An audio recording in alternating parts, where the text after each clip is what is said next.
I've been a West Brom fan, well, all my life really. It was the thing to do.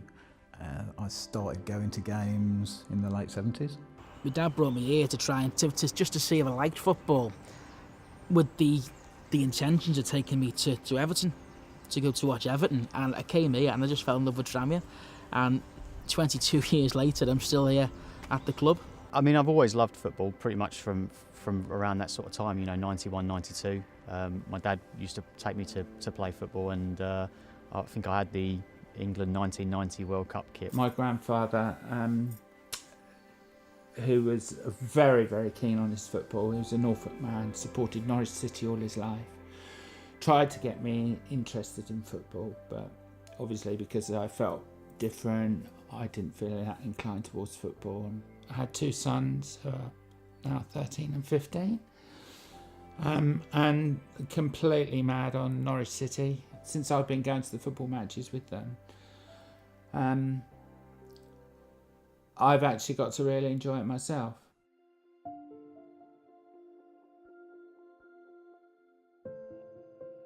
In the 90s, I was out when I came to Norwich City games, but I wasn't out at football. My partner and I got season tickets, but we would never have talked to anyone around us. We would never have told people that we were a couple. It just wouldn't have felt like the right thing to do.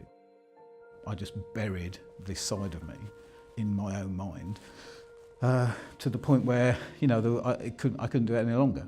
I was extremely scared going to the first football match. It was quite a terrifying and daunting prospect. You don't want to say anything because you're scared that you're going to be targeted straight away and you're going to have abuse hurled at you. Every fortnight we had these two guys sitting behind us with their two young sons, and virtually every home match there was something that was called gay, you know, the referee or the pitch or some from the other team. Everywhere I've sat in this ground at some point in the last 30 years, I've heard homophobic language. You just want to go enjoy yourselves.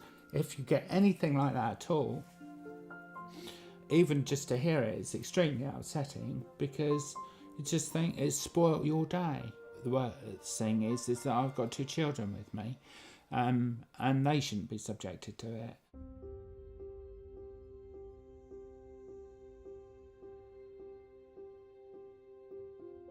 It's only since I co-founded Rover and Out the group, people said, well, are you gay? I said, well, yeah. It was summer 2013 and I hadn't played football for so long. I heard about the club, which was then Bexley and Victor. I actually assumed all the players would be gay because I just couldn't work out in my head why straight players would want to play for an LGBT friendly team, and that's my own ignorance. And half the team was straight, but they just wanted to play football in an inclusive environment, and I've just never looked back since then. The biggest, most important change that we can make as LGBT supporter groups is visibility. We launched in 2013, and soon after that was one of the Global Canaries pitch parades. So there we were with our Proud Canaries banner, and we're going around the pitch, and we did have a pretty warm reception, it has to be said. It was quite unnerving. I mean, talking about coming out, that is pretty outing to be on the pitch and say you're a Proud Canary.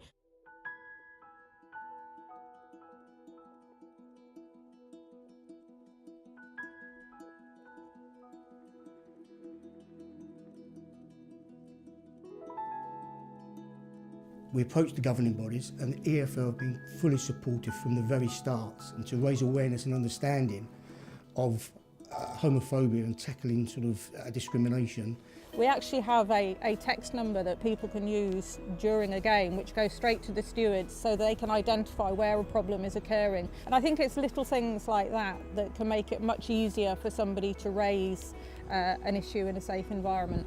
We're trying to make people feel more included and comfortable, and we're trying to attract more people to come to this club who can come here and enjoy football and not have to worry about anything else apart from football. Be yourself, watch football, enjoy it. Doesn't matter who you are, with your family, a load of blokes together, LGBTQ, you should be able to go and enjoy a match unhindered and unabused by anybody.